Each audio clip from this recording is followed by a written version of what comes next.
Ngayong araw maglalagay tayo ng studio backdrop dito sa shop. Dito ko siya ilalagay sa likod ng bato para pwede natin itago pag hindi gagamitin. Ngayon, namamaril pa nga ng drill. Eto, sukatan na natin kung saan natin banda ilalagay. Mag-uubad pa sana ako kaso naalala ko nagbibideo nga pala.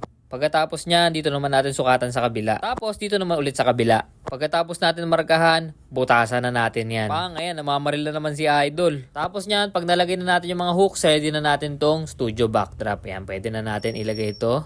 Tingnan natin kung okay. Oops, muntik pa malaglag si Bossing.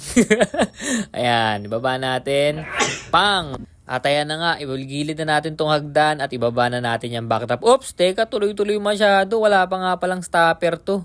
Ayan, linisan natin. Dahil mahigit 1 taon ko rin atang hindi nagamit ng backdrop na to. Nakatambak lang sa bahay.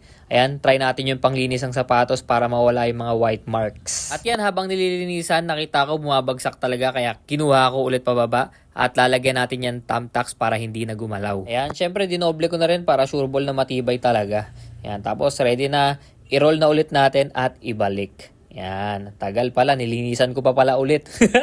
Hindi ko alam kung bakit ko nilinisan yung parting baba na yan. Dahil mamaya makikita nyo, tatapakan ko rin naman yan. Ayan, binabalik ko na. Yan, tabi natin to, linisan natin. Diba, nilinisan ko yung part na yan sa baba, oh.